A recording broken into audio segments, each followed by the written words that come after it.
It's Ivy Slater, and you're listening to Her Success Story podcast, a show where gutsy businesswomen share their success journey.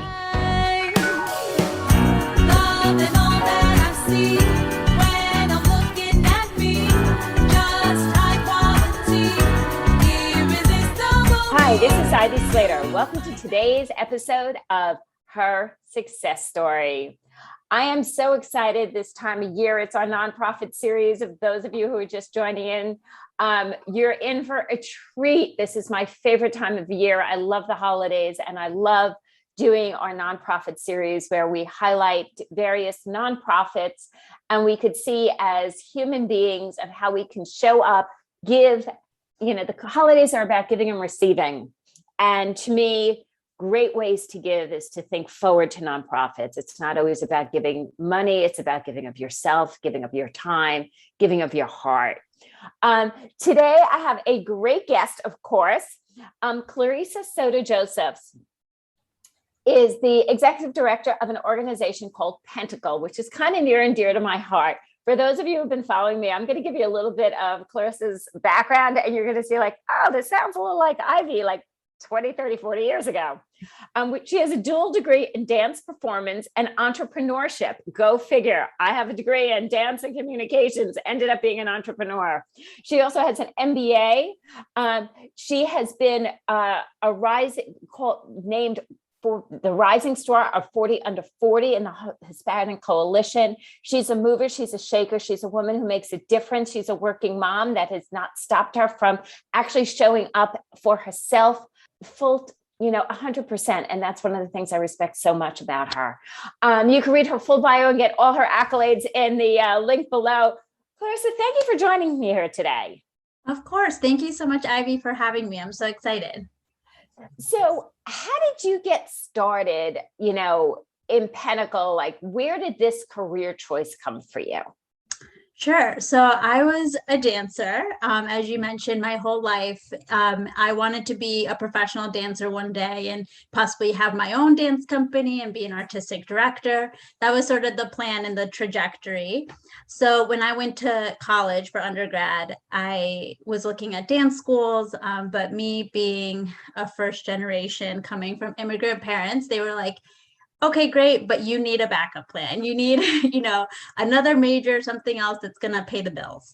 And so I was like, okay, whatever will get me to New York to start building this career, I will do it. And so I went to Hofstra University and I did my dance major, but I also majored in entrepreneurship, as you said. And it's actually at Hofstra where I actually got my first experience in arts management, because I really didn't know what it was. I thought that the only way to be involved in dance and the arts was to be a performer or a choreographer or a production person. And I just didn't even know that there's a whole business of the arts there. And so that was really exciting when I was able to discover that part. When I was an undergrad, I did an internship with Robin Becker Dance, and that's sort of what spearheaded everything. And I was very fortunate that when I was graduating, my supervisor at my internship, she was actually working at Pentacle and was about to leave the organization. So she got me an interview at Pentacle. And I started as a part-time fiscal administrator, pretty much as a bookkeeper there. And and then through the years, I kind of just worked in so many different areas. I'm probably had almost every single job you can have at Pentacle in the last 10 plus years. And then, after a few years being there, I really realized that my voice is stronger on the administrative side of it rather than as a performer. And so I really dedicated myself to raising the voices of those other artists that I could really help with my skill set. And that's when I went back and got my MBA and whatnot.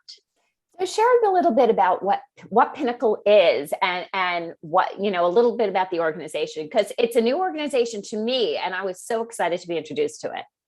Sure. So Pentacle's actually been around for over 40 years, and it was created by Mara Greenberg and Ivan Sagoda, and it's really shifted over time. But essentially what we've always been committed to is helping artists focus and spend their time on actually creating their art.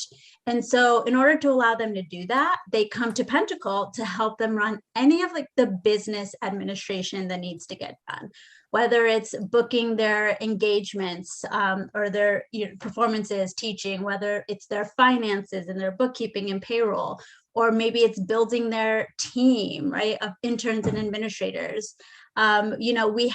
We've done research studies, so we're always adapting to what the artist needs are in our community. And that's one of the things that I think makes Pentacle special, is that we're a small company, a small nonprofit. So it's a little easier for us to kind of shift our programming as needed, rather than kind of going through, a long chain of approvals and all of that. And it's allowed us to really be in touch with our artists and stay directly connected to them. And so how do you see, with your background in entrepreneurship and your background as an artist, how do you see the congruity or incongruity of a nonprofit versus running a business? Yeah, that's an excellent question. And actually one of my big sort of career philosophies.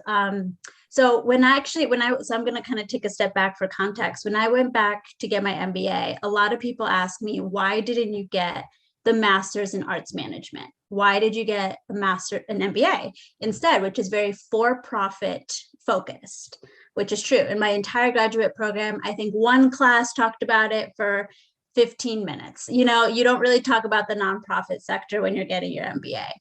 And so what I say is, one of my big goals in my career and for this community is to see how we can adapt our business model in a way that'll be more sustainable.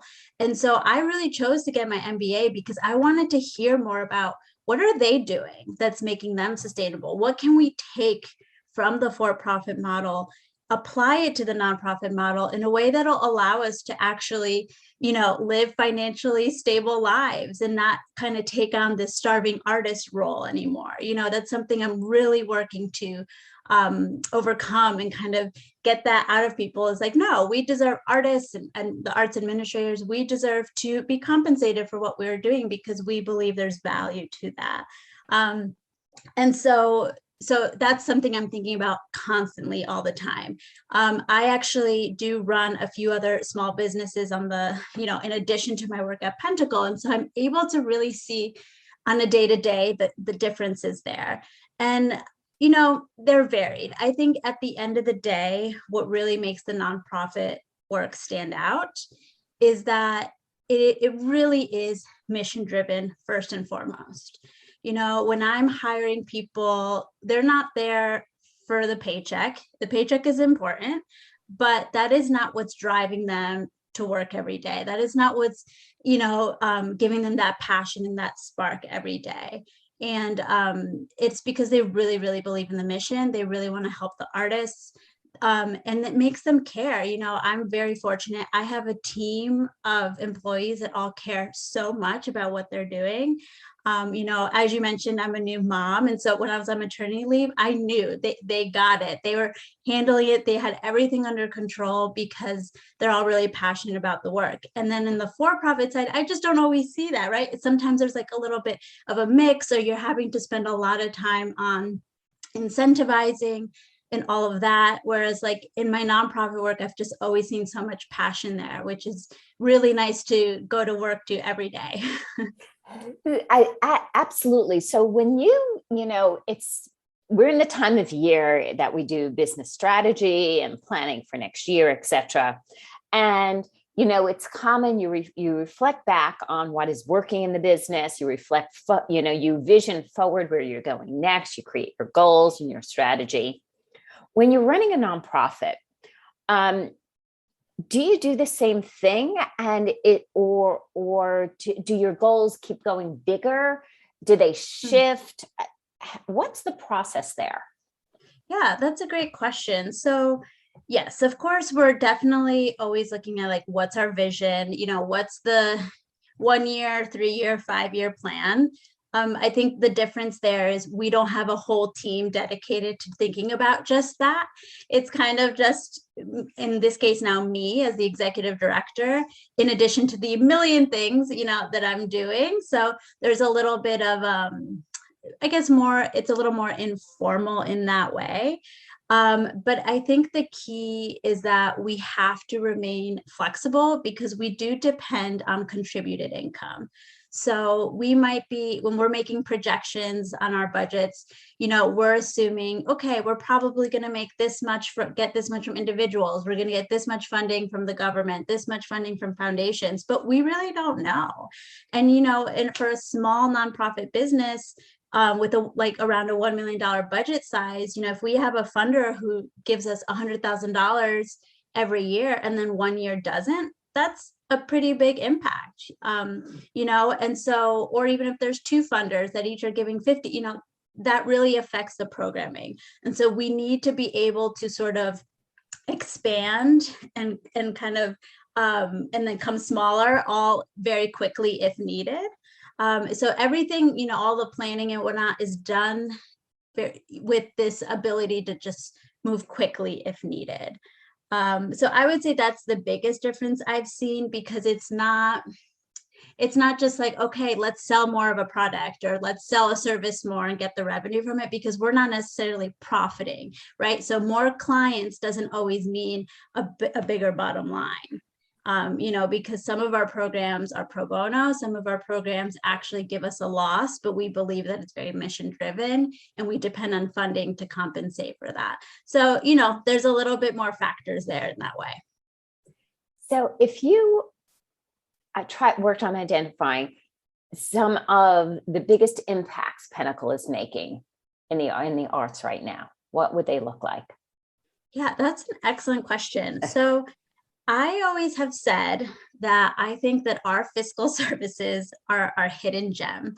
Pentacle has been known for a long time in our history for being very big in the booking world. When I say that, I mean in booking people's tours and that sort of thing. But we've had our hidden gem of our fiscal services, because what that is we're providing bookkeeping, payroll, assistance with audits, correspondence with the IRS, right? All the scary business stuff that artists don't really like to deal with for the most part. And we do it. So a lot of times companies will go to an accounting firm, which is going to charge you a lot of money, and so we are sort of the translators, right? We're translating between these accounting and financial terms and the artist, because we can also speak artist. But we're a nonprofit, so we're able to charge much, much lower prices. And I think one of the things we really believe in is just a good infrastructure. You have all these wonderful artists that have such great messages and, this art that they're sharing with the world. But then because their infrastructure isn't set up properly, then, it's causing a lot of hurdles and it's not allowing them to move forward. And so through our fiscal department, I feel like we're really able to provide a lot of that infrastructure for them to move forward, and we're able to do it in an economic way. I'm happy to say that in the last 5 years or so, our fiscal services aren't so much the hidden gem. They've actually now really come to the forefront of Pentacle and is actually our largest department. And so I think that's really, I'm seeing it make an impact, especially in the New York City community already. And I think that's really wonderful, because, we deserve that, dance companies, we are a proper business also. And so I'm just glad that we're able to help them grow in that way.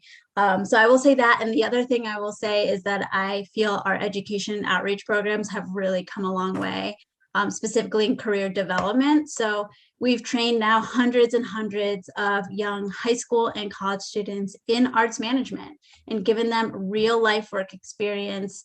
Because when I was in college, I didn't even know that was a career option. And now we're really educating that next generation of arts leaders.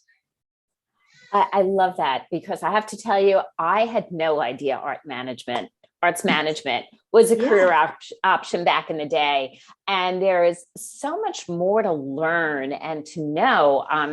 I'm thrilled to be introduced to Pentacle. So how can our listeners continue to learn more? Because you have so much in programming for people who are interested in the arts as well as the artists themselves.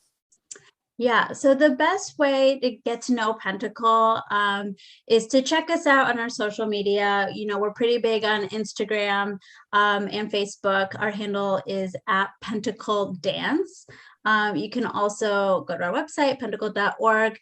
All of that will lead you to our newsletter. Our newsletter is really where you'll find a lot of like the juice and kind of highlight things, because I know Pentacle, we do so much. Sometimes people get a little bit just lost in all the services we provide. So I think getting onto our newsletter is a great way to just really understand us, get to know us, and see all the events and programs that we have.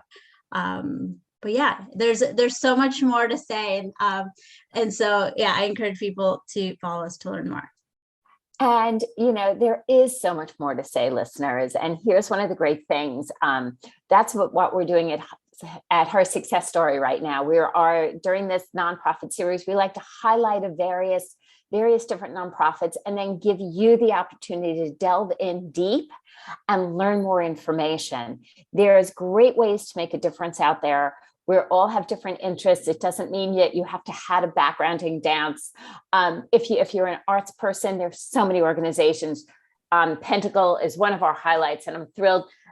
Thank you so much for joining me here and taking the time out of, I know how busy you are. You're just back from maternity, literally, because we started connecting, Clarissa and I, like as she was still out, and she still showed up. She was like, no, I want to do this. I'll be back. I'm in. And that shows very much the kind of leadership that it takes in the nonprofit world. Yeah, thank you so much, Ivy. I really appreciate it. But you're absolutely right. And you can, I feel like, to be a really good leader, you just need to have that passion for what you're doing. So true.